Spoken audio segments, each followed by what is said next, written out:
This your girl Lira, and you're listening to Self Reflection Podcast. Thank you guys for joining me on another episode of Self Reflection Podcast.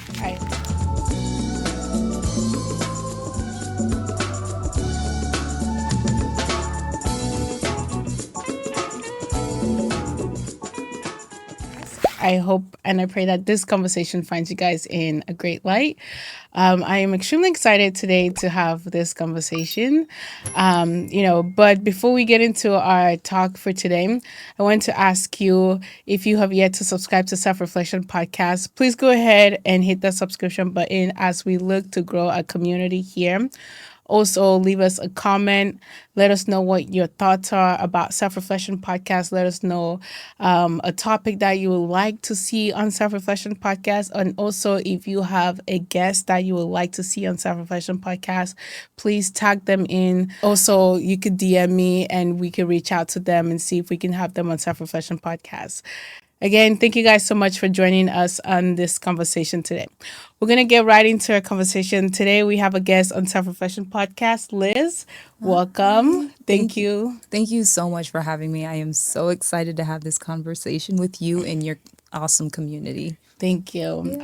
Before we get into our chat today, can you let our family here on Self Reflection Podcast know a little bit about you and your background? Definitely. My name is Liz Lanza. I am born and raised in the San Francisco Bay Area, and I am a model now turned entrepreneur, and I have a company called Her Society, which is a community group for female entrepreneurs in the Bay Area to find their community, find their home. We host events in San Francisco, and we are just starting this year, and we actually have an event coming up, which I'm sure we'll talk about later. That's me kind of in a nutshell.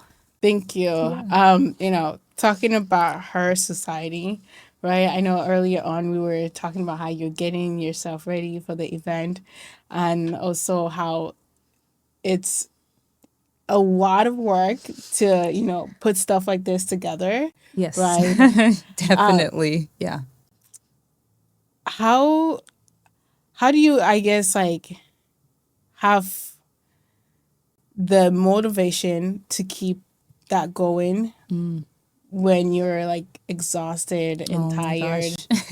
The funny thing is you're asking this question at a very timely moment, because I think lately I've had to put on that mindset.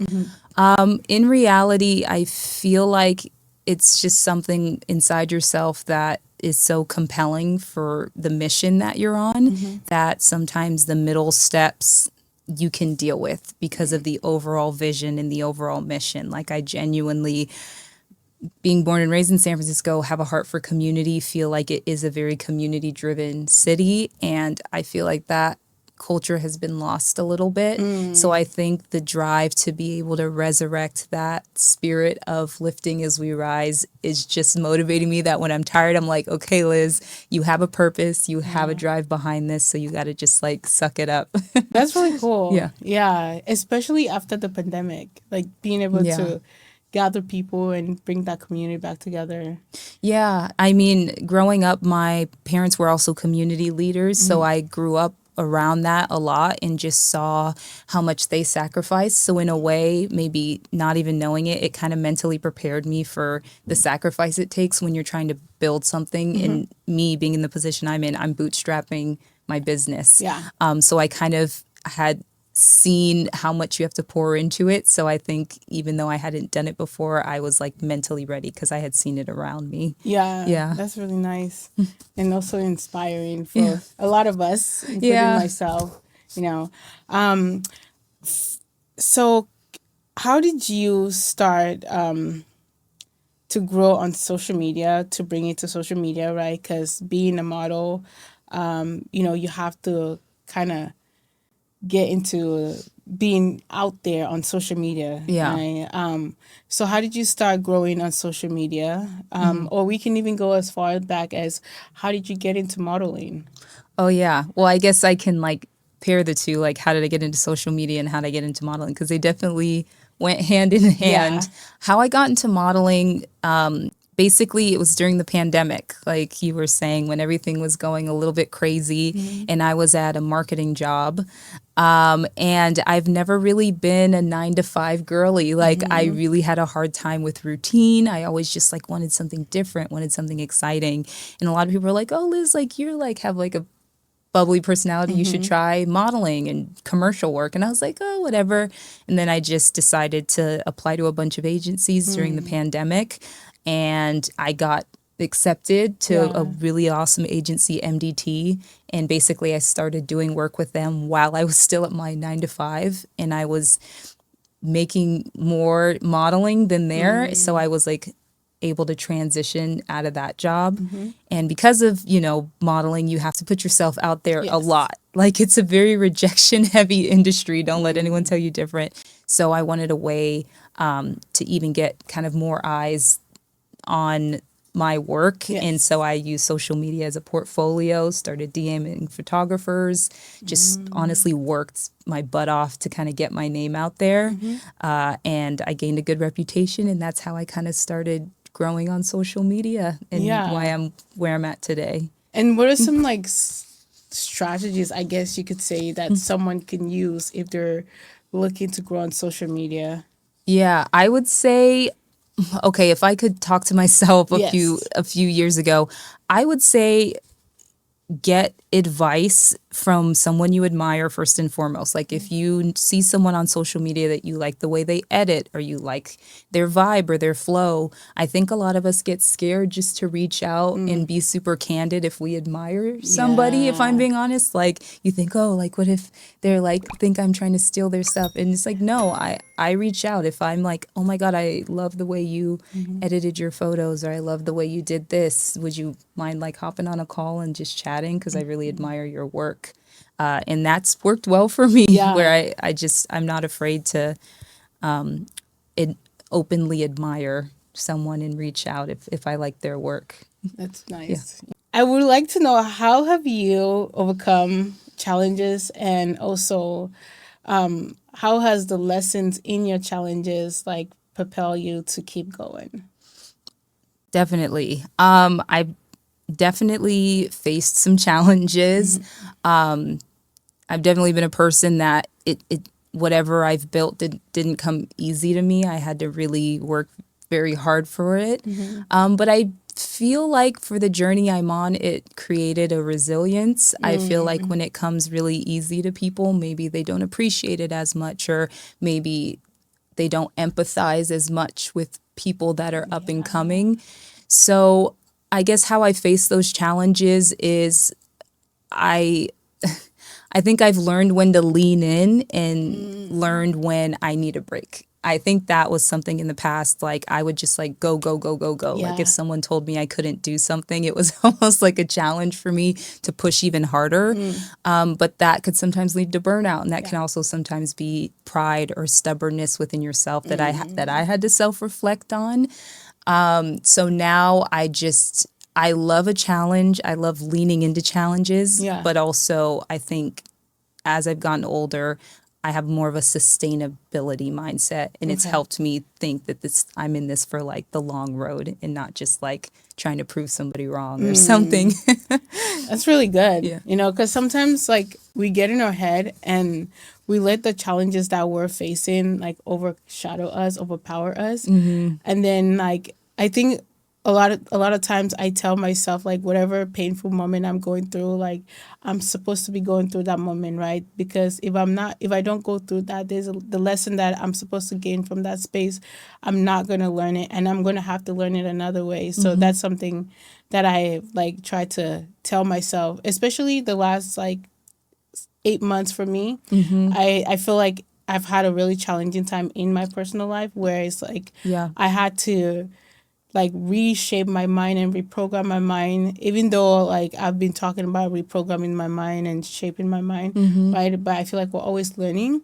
So it's like it was something that I had to go back and tell myself, like, you have to look at this moment as like a moment where it's either going to push you to the next level that you want to go as a person, right? And also as a podcaster and person, someone that's like trying to be like more responsible, Yeah. because I also felt like the challenges that I was going through was either show like they brought out a lot of like irresponsible part of me that Yeah. like I don't know, it was interesting, and I feel like I have seen like some level of growth in me Yeah. because I switched my perspective of looking at it as like lessons, I guess, I that I love that. needed. Yeah. No, So I totally get what you're so saying. I totally agree too when you're like how you look at the challenges, no, how you like Yeah. yeah.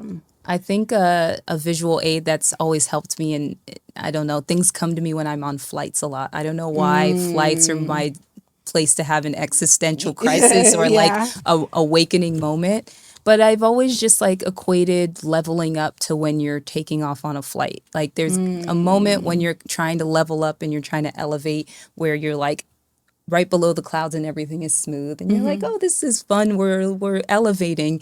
And then you hit that point where there's like you're breaking through the clouds and there's that turbulence and there's all this scary stuff happening and you're like, what the hell is going on? I have Yeah. no control, but I know we're going up.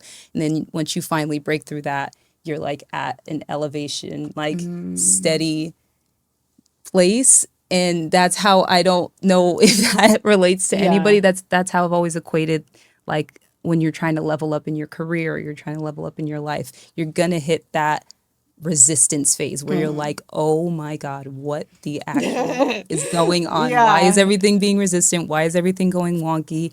But I keeping that visual aid has always helped me to know that, okay, that must mean I'm leveling up. I'm getting to another level. I like that analogy. Really good. Thank you. Why is it important to go after your goals, even when you don't feel ready? Ooh, that's a good one. I like these Yeah. questions. Because I don't think you're ever going to feel fully ready. I don't. And I think I'm a person that never wants to regret. And I'm always a what if, oh, like, what if I did this or what if I did that differently?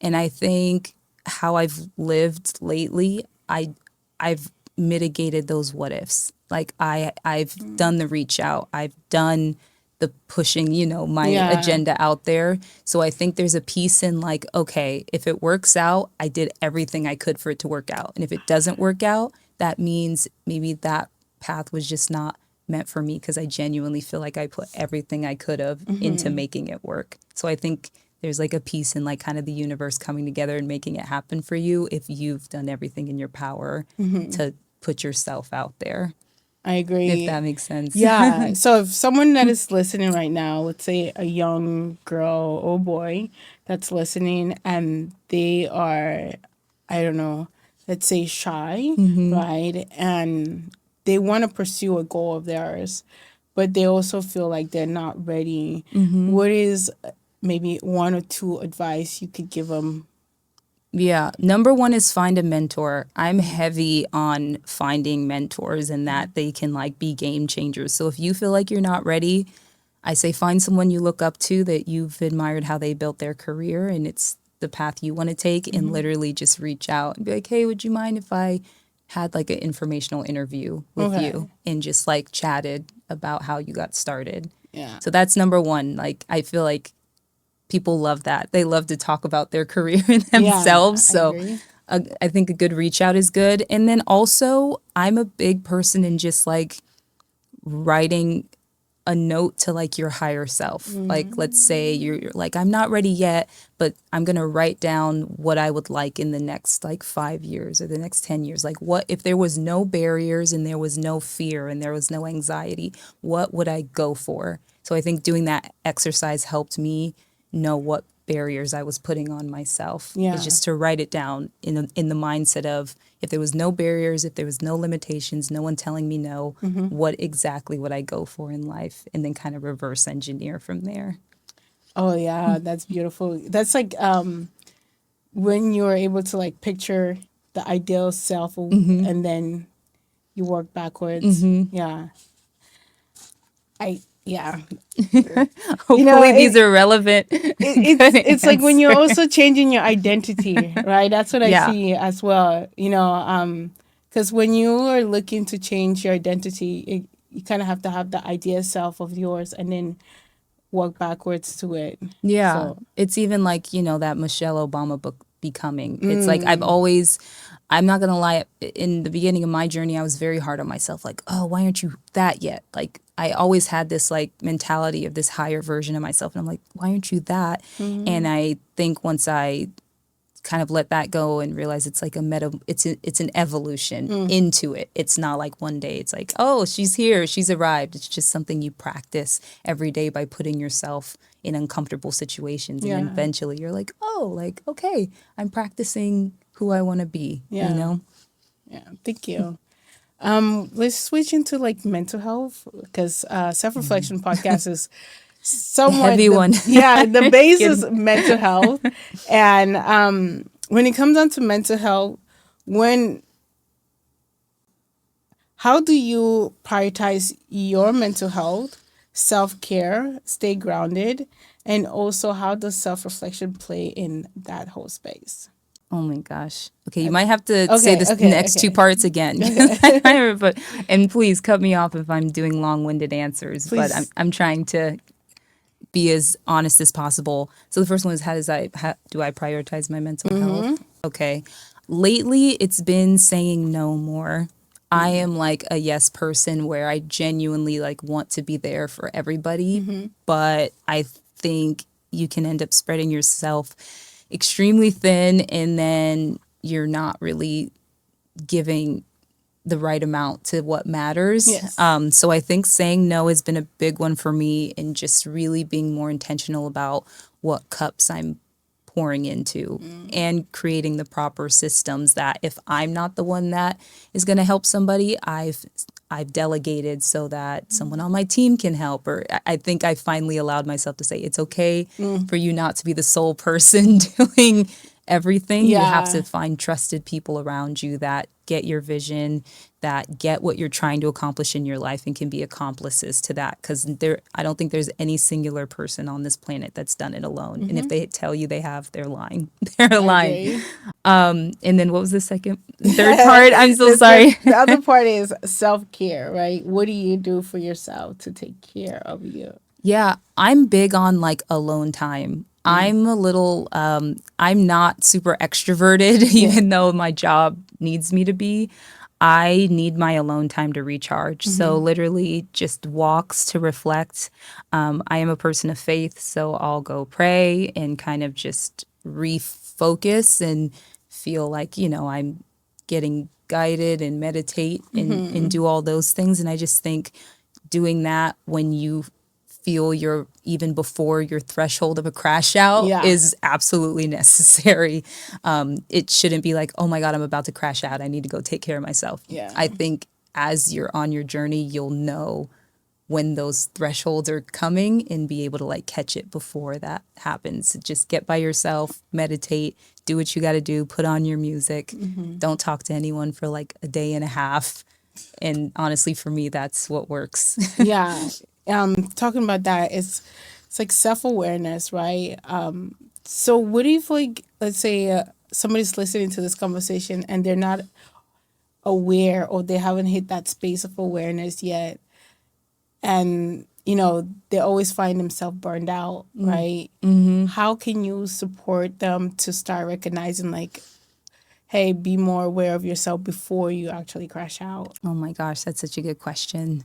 I think, and tell me if this answers your question, I think honestly relying on the people around you is actually a really beautiful tool because to be honest, like I feel like before I was like, oh, this is only affecting me. Like I can push and push and push and push and it doesn't matter. It's like, it's fine. Like if my mental health is not doing well, I'm the only one that knows and I can usually hide it pretty well. But I think when I realized like, you have to realize you do matter in a lot of other people's lives. And when you're not taking care of your mental health, it does affect other people. It affects your friendships. It affects your relationships. It affects your family relationships. So I think trying to do the inner work of realizing, hey, I matter. So I'm actually going to do the work to take care of my mental health because it's going to affect people around me was like an eye-opening moment for me.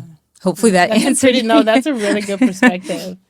Our next question on the mental health is, how does self-reflection show up for you, or how do you practice self-reflection?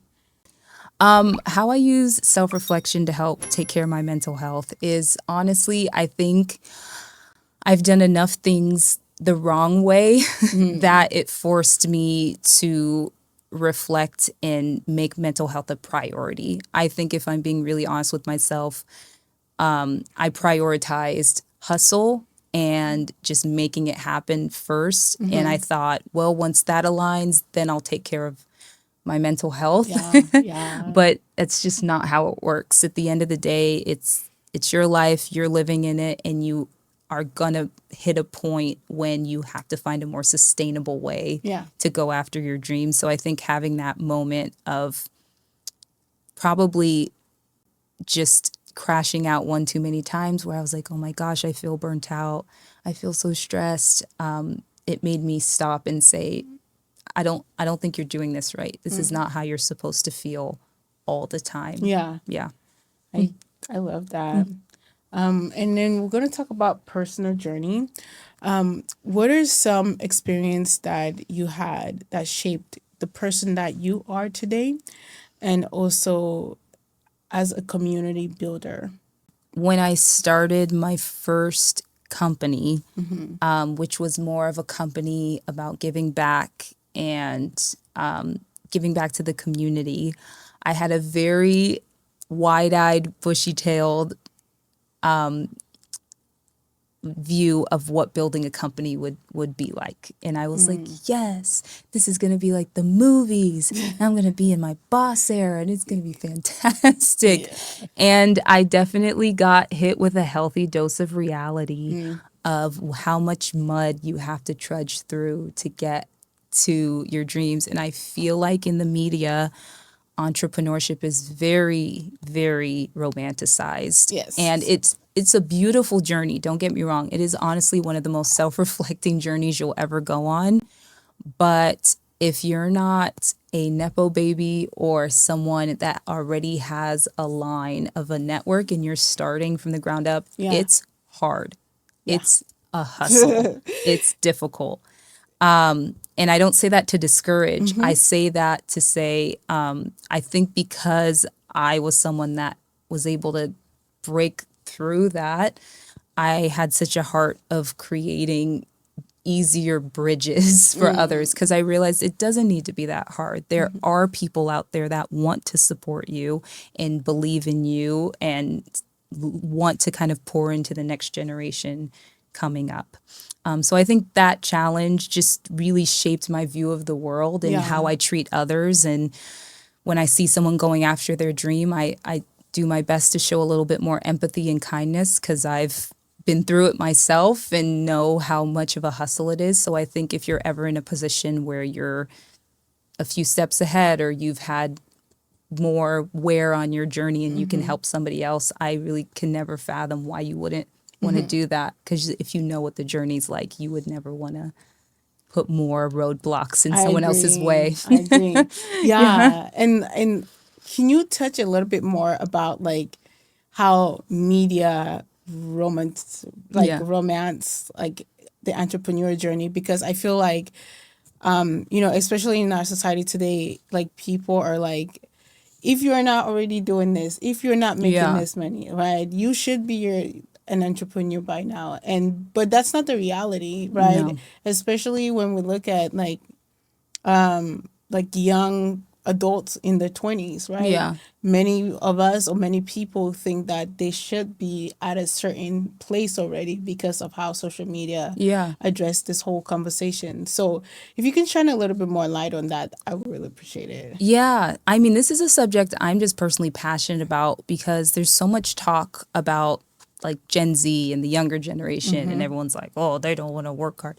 And I just thoroughly disagree with that. Yeah. I think they're more educated and they're more motivated to have their own in ownership because I'm not saying this across the board because I don't like to make blanket statements.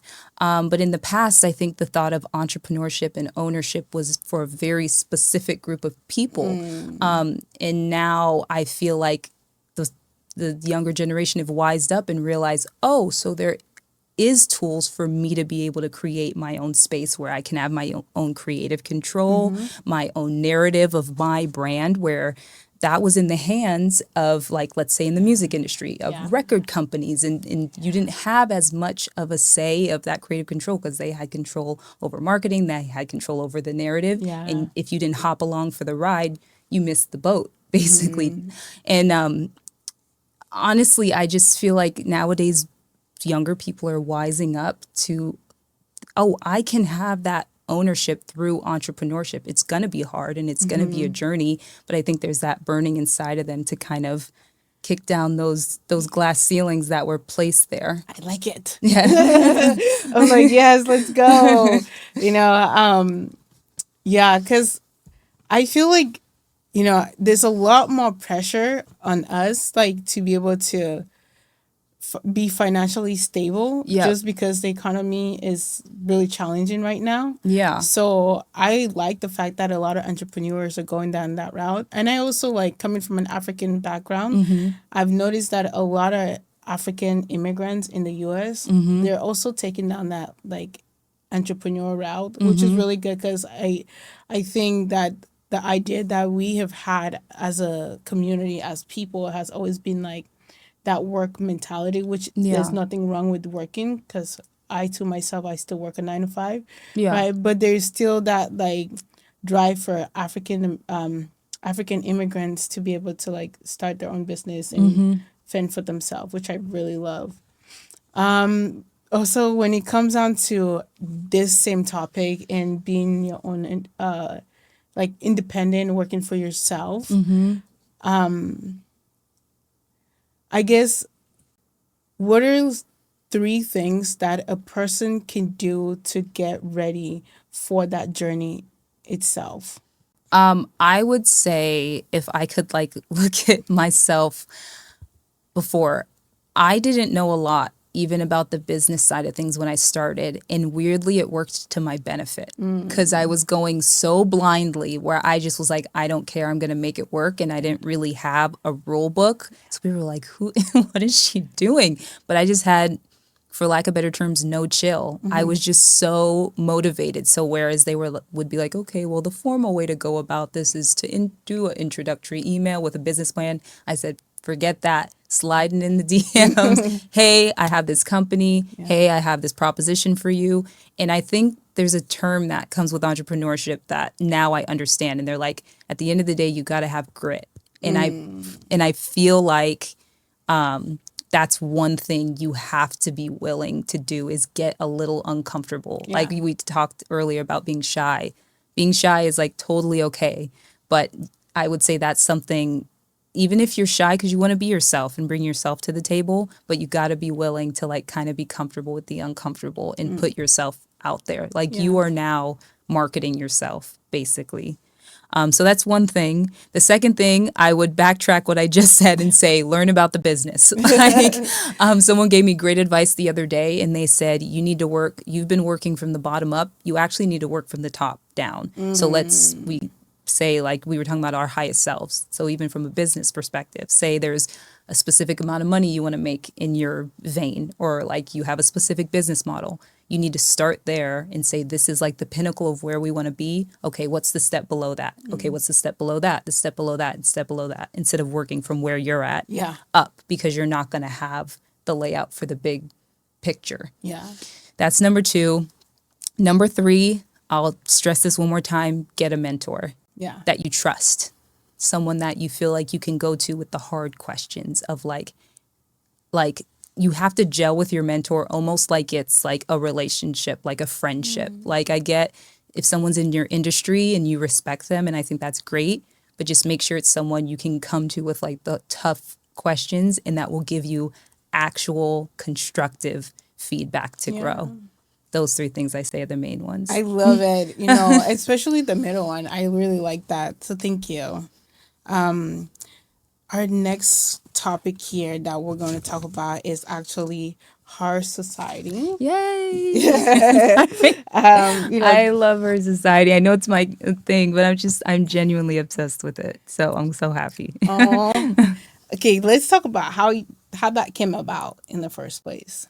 Yeah, that one came about a little bit from what I was talking about. I had my first company, and we were already getting traction there, and getting the attention of some good names in business that would give me advice, and it landed me in a lot of rooms in mainly male dominant spaces. Yes. And I come from a model background, so I come from a little bit of an untraditional background. And to be honest with you, I think I had a hard time at the beginning just solidifying myself as like a businesswoman and a founder, where I felt belittled a lot, or I felt put in a very specific category a lot, where I was like, no, like even as a model, I worked very hard, and I Yeah. learned marketing, and I learned this and I learned that, and I just felt like it wasn't maybe being taken as seriously as I wanted to, like my work ethic. Yeah. And honestly, even seeing women around me and their experiences in business, it's kind of a unspoken thing that not a lot of women talk about their experiences in the corporate world, in just certain nuances of maybe not feeling as respected, or their voice isn't feeling as heard. And then another layer of that is entrepreneurs. Like that's even like harder, because Yeah. not only you don't have a specific position in a corporate setting, you're like pushing your agenda and pitching yourself and always having to put yourself out there. So with that being said, I think I was craving community myself, because entrepreneurship can be a very lonely journey, as you know, and you feel maybe like not a lot of people understand you or what you're doing or why you're doing it. And I really just wanted to create a trusted community for women. Like, no matter what level of entrepreneurship you're at, no matter what industry you're at, we're in San Francisco. You don't have to be in tech to join this. I love the tech world, but it's like you don't have to. I want you to come here and feel like you can kind of let down the veil of what is actually happening in your business, so that we can get to the root of it, to be able to grow Yeah. together. And I feel like that only happens in trusted communities. Yeah. So I love that. that was the heart behind it. Wow. Yeah, because it's much needed, especially I think for myself, like being a creator in the Bay Area, I don't know that many people that are doing podcasts to be able to bounce idea back and forward with. So being able to find a space like that, that it's driven, right? It's to grow, the individual themselves, right? Much needed. Yeah. Hello. Yes, I get it. Yeah. And like you're saying, just to touch on one more thing, like there's a awesome group in the Bay Area called Women of AI, or Women XAI, and they're even working on like network matchmaking. And what you were saying, you're a podcaster. I feel like being able to incorporate things like that, where we get to work with them one day. Shameless plug. But like being able to just get the creator and connect them to the resources they need is really the goal here. Yeah. Yeah. Can I be a client? Yes. Oh my gosh, please come. Yes. Okay. I would love that. And for the same we're staying on the same topic in your foundation, right? So can you give us a little bit of like what do you guys do? I know you talked about connecting women with resources. Is like, can you give us a little bit more about like what do you guys do, and also the impact that you're looking to make? Yeah, definitely. So right now we're mainly doing this through in-person events. We are newer, so we're ever growing community, but of course we know what that kind of takes time. Yeah. But the bigger picture and the bigger vision is curated in-person events where we really niche down into what industry we want. So let's say this event is going to be for creators specifically, where it's like we definitely get feedback from our attendees beforehand, and we ask very intentional questions like, where are you at in your business? Are you at seed round? Are you a seasoned entrepreneur? What resources are you needing? Are you needing a mentor? Are you needing this? Are you needing that?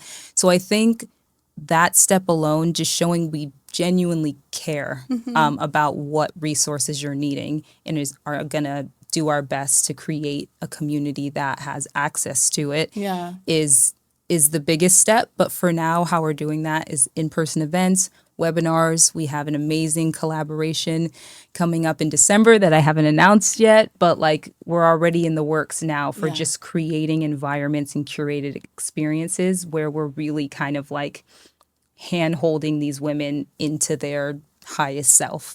Wow. And let's say someone's listening right now, or I can even ask this for myself. Like, is there a buy-in to be part of this community? Because usually that's what a lot of people are afraid of, Yes. right? We don't have a buy-in right now. We do have ticketed events, but we do our best to make them as affordable as possible. And then when we get sponsored, further down the line, we definitely want to do our best to even have like free webinars and stuff like that. But I think we purposely at the beginning did not want to do paid memberships, Yeah. because I felt the same way. I'm like, okay, I'm buying into this community. I don't know what it's going to offer me. I don't know if it's going to give me what it's marketed to give me. And some of time entrepreneurs that are just starting are already having a really hard time just paying rent because they're at the beginning stages. Yeah. So we definitely just had all that in mind when curating these experiences, that we're making it accessible for people, actually accessible. Yeah, that's really nice because that's usually the fear for a lot of like people when they hear about stuff like this, because I know I've been into communities where there's like a buy-in, right? And then you end up going there and it doesn't, like the offer doesn't match as what it's Yeah. being, given there. So Yes, that's nice. I totally agree. Trust me, I've been to almost every San Francisco event under the sun you can think of. Yeah. I will say the women group I mentioned before, they do an amazing job at like giving the value to the people, they like giving value to the women in the sense of they really have takeaways. But a lot of events I've gone to, I've gone and been like, what's happening? There's not even good food here. At Yeah. least give us some good food, you guys. Like, come on. Yeah. Like, And I need to lead a drink or two. Like, I agree. no, yeah. And what's the name when it comes down to her society? Where did the name come from?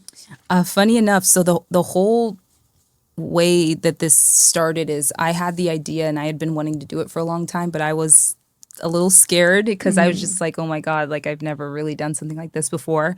So I did a test and I said, you know what? I'm going to host a dinner and it's going to be whoever wants to come. And I'm just going to tell them the concept of my business. And I'm literally just, it's almost like dinner with strangers. Like I was like, okay, I'm going to put it out to a few friends that I kind of know and tell them to bring their friends and just, it'll be like a whole girls' night. Yeah. So we had this dinner. Some girls came that I didn't know at all. And some girls came that I kind of knew. And I sat down and I said, okay, hey guys, I have this idea. Literally, this is how it went. We were sitting at a dinner on Chestnut Street in the marina. And I was like, so I had this idea. I want to do this women's group. I'm thinking of calling it like Found Her or like something like Her or something. And then one of my friends, Uchka, who's amazing and a businesswoman in her own right, she was like, what about Her Society? And I was like, huh, I like that. And honestly, it was almost like that dinner was a personification of what I was trying to do. It was like, it's just like community resources. Like this person has this thing and that is added to the pot. And this person has this thing and this is added to the pot. So literally this company was birthed from a community coming together and adding a name and adding an idea and adding a logo, which I think is like kind of a beautiful thing because that's what I'm trying to do here. That's really nice. Yeah. And also it literally like tells exactly the story that you're trying to tell. Yep. So that's nice. Can you talk about the importance of having a mentor? I know we kind of talked about this. I didn't know we were going to talk about it before I had this question down. But if you want to add a little bit more about the importance of having a mentor and maybe the key benefits of having this mentor. Yeah, no, I can't stress enough. Like if you don't have a mentor now and you're an entrepreneur, just stop what you're doing and go find one. Like go email them, go slide in the DMs. Yeah. Because at the end of the day, you know what you know and you don't know what you don't know is the simplest way to put it. And I really think I could have actually sped up There's no speedy way to get there, but I do think there is a way to avoid some landmines sometimes. And the only way you're going to do it is find someone that's taken that path prior and can look back and be like, no, don't waste your time there. Yeah. Spend your time here. No, don't do that. They're going to waste your time. No, pour into that instead. And it's not like it's not, a cut and paste for anybody, but I do think there is a roadmap where people can at least be looking out for you and kind of guide you into where to spend your time so you don't waste it. Loved it. Yeah. Also, you're part of this community called Be Kind. Yes. Can you tell us a little bit more about that? Oh my gosh. Okay. So that's the first company that I was telling you about that I started, which is a nonprofit based in San Francisco. I love talking about it because it's like still so close to my heart. And that's the one I started during the pandemic, which was literally just a company dedicated to giving back. I recently connected with the founder of a company called Wildly, Be Wildly Kind, which we have very similar names, but I didn't know about her when I first started it. And it's basically, she has the same mission of like, it's just to spread kindness. It's just to do little acts of kindness. And I really believe those little acts can help mental health around the Bay Area. It's people feeling like there's not a catch-22 or, oh, is this a company that's trying to get my money? Because I feel like that's the vibe lately. People are like, I would do kind acts in San Francisco and be like, oh, can I just give you a Starbucks gift? And they're like, what do you want? Yeah. Like, are you trying to rob me? And I was like, no, like, here, just take some coffee. So I'll take a coffee. Yeah, that almost made me sad where I was like, wow, people are so on guard because they're so used to that. A company like kind of using kindness as a marketing tactic, and it's like, no, that's actually what we're trying to propagate. So that's my other company. Follow, be kind. Be kind. I like that. We could use a little bit of kindness in our society. We could use it, man. Like, what are some nuggets as we come close to the end of our conversation? What are some nuggets you can share with us today on how to collaborate when you are looking to expose yourself a little bit more? Don't be afraid to ask. Just and also don't devalue what you're bringing to the table. I think when it's someone that's further along, sometimes it's good to come humble, but know your worth. So if you're wanting to collaborate with somebody, come confidently. Like, hey, I have this podcast. It's dope. We have like amazing guests on. We have our studio, like just using you as an example because you're right in front of me. Please use me. Yeah. And present it to the table confidently, because just know, even if you're not where they're at, like you still have something to offer and you still have something to bring to the table. And anyone that's not, bringing that welcoming energy maybe doesn't deserve that collaboration. Yeah. So just know what you bring to the table, ask confidently. And don't be afraid to ask, I think is the big takeaway there. I like that. Thank you. And for our final question here, we have four questions, but it's one. I almost want to hear you talk. I feel like I've been yapping. Okay. If you have a question, please ask. Am I yapping too much? Is this how much people are supposed to yap on podcasts? You can be on. It is? I'm yapping too much? Okay. No, like that's how, I don't know. If you do have a question for me, go ahead and ask me. I do. I have a question for you. What, I think we chatted about this a little bit when I came in the door, but then we didn't catch it on cameras. I was asking you, like, what was your why? Every founder has a why. So I just wanted people to know, what was your why behind starting this podcast? Yeah. It's so interesting because I kind of talked about that on a podcast episode that I just recorded. Oh, so okay. It might come out before this one, but still they can hear it again. Okay. So to make the story short, I need to find a better way to tell this story. So when I went to Sonoma State, right, I was a basketball player. At least that's how I identify myself then. Basketball was something that I was passionate about. And my senior year came about and I wasn't playing or performing the way that I would have liked to. So that took a toll on my mental health. And because I didn't understand who I was in that moment. I had always attached myself to a basketball player, Mm-hmm. right? I started struggling with mental health. I fell into depression. And then, I started talking to my senior advisor. I would always like be grateful for her. So she kind of told me like, hey, Lira, I think you're depressed here. And mind you, I was an early childhood studies and human development major, which I have wrote many papers on depression, many papers on anxiety. I have learned, read, studied, Mm-hmm. but I have never truly felt those like emotions for myself. So once I started feeling that, I fell into that state of depression. And then when I graduated in the middle of the pandemic, Mm-hmm. 2020, I came home and I had something that happened with me that triggered my depression again. I fell into that same depressive state. Then I moved at this time I was living in San Jose. I moved from San Jose to Alameda and I started working as a peer advocate for mental health. I love that. And, in the whole time, I wanted to create a podcast before this podcast with my friend. Shout out to you, Shania, if you're listening. Shania. But since I moved from San Jose, our schedule just didn't align anymore. Mm-hmm. So I kept journaling, I kept writing, I kept, doing audio journaling. And that's where Self Reflection Podcast was birthed. Because one day I was listening to, again, I'm cutting this story short, Mm-hmm. but one day I was listening to my audio recordings and, you know, I felt really empowered listening to it. At this time, I was with my ex, and Oh, girl, that's a whole I nother podcast. Oh my God. I ran home and I I'm was all sorry. like, "Oh my god, I think I want to start a podcast." And I was like telling him, he's like, "Yeah, you should do it. Like why not? Like just do it." I was like, "Oh my god, yes, yes, yes." And then I was like, "Okay, I need to think of a name," and then I got the name when I was also reflecting as well.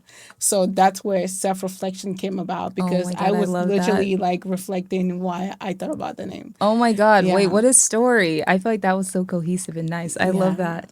To ask you a question like pertaining to your mental health Mm-hmm. journey, do you feel like the pressure to perform played like a pivotal part in your mental health? Because I feel like on young women, especially, if we can relate on this, women like young women of color, I feel like I, in my modeling journey, felt like I had to almost perform 10 times Mm. as good to to feel like I was getting noticed. Or maybe Yeah. I didn't know if that was something I put on myself, but maybe that's a really deep question. But I just wonder if pressure to perform ever played a part. I I think so, especially in the athletic world, Yeah. right? You know, if you are not producing right on the court, Yeah. right, then you're not gonna get in the game. Especially at the level that I was like playing at, this is this is grown women, like, Yeah. and the coach wants to put the best player in. So if you're not producing results, then why would they play you, right? Hmm. At least now I have this mentality. Back then, I didn't have the mentality. Yeah. I had the victim mentality. I was like, oh, the coach doesn't like me. Mm. Oh, it's this. And oh, it's that, this and that. But now looking back at it, it's like, no, like if I really wanted it, I should have went into the gym more. I should have Mm. asked for extra help. I should have talked to the coach. I should have done all of those things. But it's the adult me now looking back, right? Mm-hmm. Mm-hmm. But there is pressure, I guess, when it comes down to being, I would say, a black woman in Mm-hmm. society as a whole, Mm-hmm. right? I think most of the time, black women have to be able to, I think we have to be 10 times better than most people, right? Mm-hmm. Or twice as better if we can keep it normal. But like, we have to be better than like just another like Caucasian lady or any other race, right? Because society already has this stigma on black Mm-hmm. women, right? I think I was talking to one of my coworkers the other day and they were saying, how they were expressing themselves about their child's like health because I'm a caseworker and we were talking about IEPs, and she was saying how she had to, advocate for her, like her child, and apparently the whoever she was advocating, like whoever she was talking to, say like, oh, you don't have to get aggressive, you don't have to get loud, and there's already that stigma of like Yeah. when we speak our mind, when we're passionate about something, right, it's perceived as something else. Yeah. So yeah, I guess when you talk about performing, there is that, right? And Yeah. I think a lot of times we have to suppress ourselves Yeah. to fit in, you know. Yeah. I feel like I've found myself a lot of times suppressing myself just to like make sure that I don't feel like I am overpowering people or over like, you know, overasserting myself in a space, Yeah. right?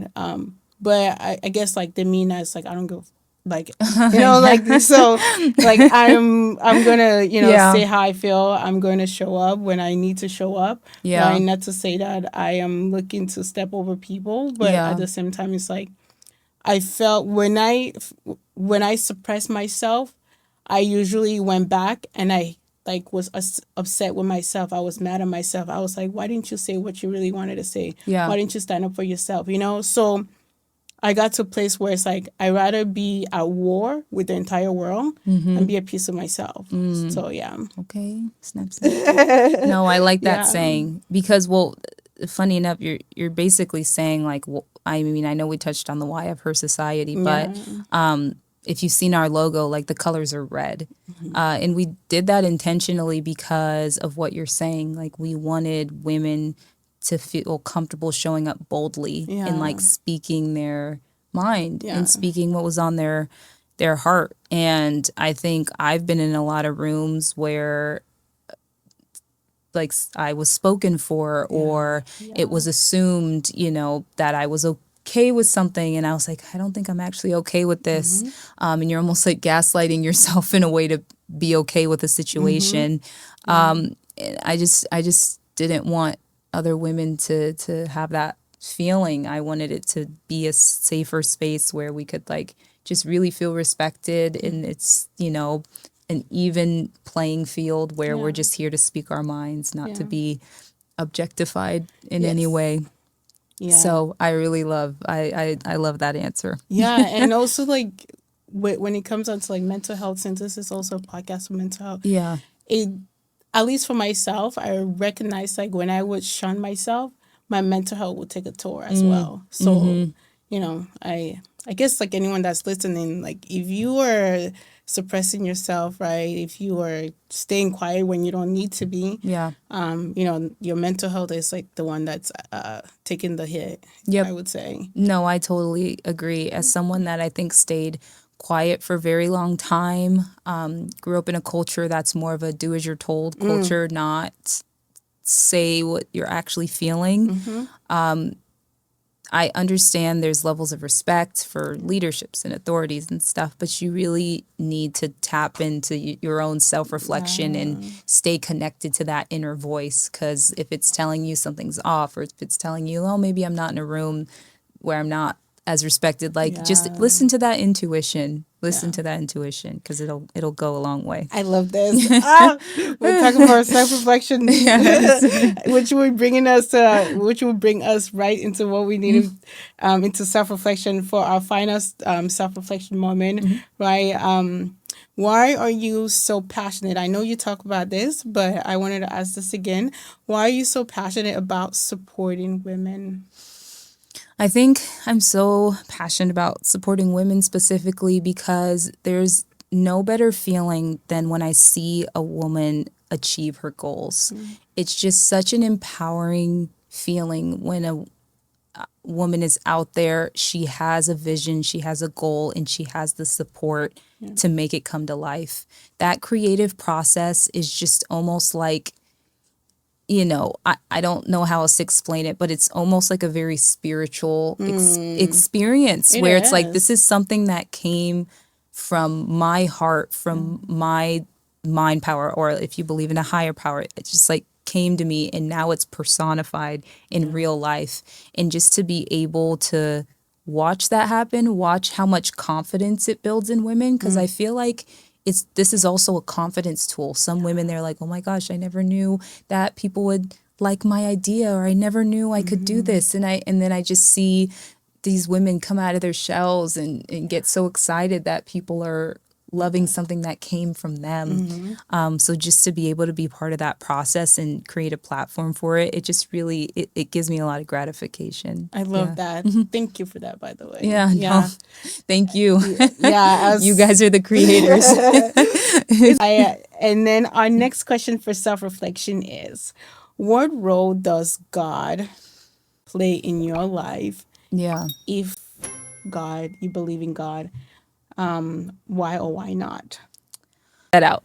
Okay. My relationship with God, I feel like it's been up and down like a lot of people's, but at the end of the day, I still feel like that's my North Star. It makes me feel connected. It works for me. I'm never a person to force it on anybody, but for me, it's my North Star. It gives me peace knowing there's a higher power guiding me and kind of leading me in the right direction. And if I'm being honest with myself, most of the trouble I got in was when I didn't listen to that voice. Yes. So I do believe I'm very spiritual. I believe in spirituality and alignment, and that stuff does come from God.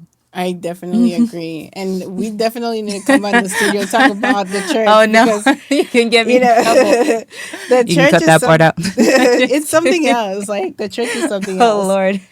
Especially Woo. today, you see so many different churches. I'm like, that has Yeah. nothing to do with I would what. love, I can do a whole podcast just on that, because Girl, I we definitely coming back. have my story. We come back. And then I'll take into the last question when it comes on to self-reflection. See, we got this. We got you reflecting on the Okay. church. If you had all the money in the world, Oh, girl, yes. what would you Manifest. do with it and why? No, what would I do with it? First and foremost, I would retire my parents. Like, that's like first things first. Retire the parents. Thank you for everything you've done. You've been such a vessel in my life. Go have a good time. Yes. Poosh. Portion going there. I would then like set up my businesses, just set up my system so that there is always cash flow. Just boom, boom, boom, boom, boom. And then I would invest in real estate. I would have like a few cash flow properties, put property managers into place. So you get cash flow there, cash flow there. Parents are retired. Those three core things. Then I would have a little fun. Yeah, I love it. Yeah. Then I'd have a little fun with it. Yeah. I'm sure. You know what? I was going to ask you We're taking everyone to Cabo. Sorry. Our last self-reflection question, it's going to be two-part Yeah, question, because okay. you just talked about your parents, and literally that was one of like the questions I was going to ask you. I was Ooh, like, yay. if there is one thing you could tell your parents, what would you say? And then I scratched it out and I said, if there's one thing you could tell your younger self, what would you say? So maybe you can answer Do both of two-part? those. Okay, I'll make it Yeah. short. The funny thing is, the one thing I could tell my parents, I literally was just talking to them yesterday about this, because there was a situation that happened where it's like, basically, it was something from our past that like kind of like was a closed chapter. And I would just say thank you, because I think as you get older, you just have a different perspective on like actually how much your parents sacrificed. And so I just like text them, and I was like, just like they were community leaders. And now that I'm doing it, I realize how much they sacrificed to like pour into the people around them. And I was just like, hey, like, thank you for doing that. Yeah. That meant a lot to a lot of people, and people still come and ask me about my parents. They're like, oh my God, I know you, because they were known in the Bay Area. And they're like, how's your mom? How's your dad? And so I just told them, thank you. Like, you matter and you're honored in your community, because I think that's all parents want to know at the end of the day, that the seeds they sown actually bared actually bared fruit. And I Yeah. think that meant a lot to them, to just know that it didn't go unnoticed. I love that. And your younger self, which is the second part. Younger self, oh, chill out, sis. It's gonna be okay. Yeah. Probably just balance a little bit. Like, it's okay to be motivated, it's okay to work hard, but learn to, like, I won't say enjoy the journey. Barfola. Just learn to balance a little bit more. I love that. Yeah. Thank you again so much for joining us on Hey, Self thank you Reflection for Podcast. having me. It was so nice to have a conversation with you. I felt like we went into so many different directions, but also I don't know if I've had this style of conversation yet, which was more of just conversational in a Mm-hmm. way. So I appreciate that as Mm-hmm. well. If we want to follow you on social media, where can we find you? Yes, so you can follow me on Instagram is my main platform. So just go to @LizLanza_. And then my company is at Her Society SF. And we actually have an event coming up October 11th. So if you can make it, please come. We would love to see you there. Thank you. Yes. Thank you guys again so much for joining us on Self Reflection Podcast. I hope that this conversation found you in a great light. And I also hope that for all the young women out there that are looking to create a business for themselves or are looking to start an entrepreneurship or maybe even a creative journey, right? I hope some of the nuggets that Liz dropped in this conversation are going to be helpful for you, and also maybe learn from the stuff that she kind of did that you don't want to do, right? I think that's all part of the journey. Yes. And, I would say my biggest takeaway from this self reflection conversation was the part when we talk about going through challenging times, Mm-hmm. right? And seeing those as lessons, and not being so hard on yourself when you go through those moments. So I really appreciate that conversation, as I move past my Mm-hmm. little, I would even say a sinking hole that I was in for the past 8 months, Mm-hmm. right? So thank you for that. Yes. Yeah. Thank you guys again for joining me on Self Reflection Podcast. Before we go, please, I want to remind us if you have yet to subscribe to Self Reflection Podcast, please go ahead and hit that subscription button as we seek to grow our community here on Self Reflection Podcast. If you guys are listening and I'm wondering why am I giggling, Liz is I'm making trying to, little. is this where you subscribe? Subscribe. I'll Yes. point in a few different directions just in case. Subscribe to Self Reflection Podcast. I would greatly appreciate it as we seek to grow our community here. Also, leave us a review. That would help me a lot as we are trying to allow Self Reflection Podcast to evolve, right? And I also want to continue to create conversations that you guys want to listen to, because what's the point if I'm creating content that doesn't relate to you or you don't even like listening to or you don't find value in it, right? So please leave your comments. That would mean a lot to us. Again, thank you. I hope you guys have a blessed day. Take care of yourself, love yourself, be kind, and be gentle with yourself. Until next time, you're listening to Self Reflection Podcast, and this is your girl, Lira. Ta da!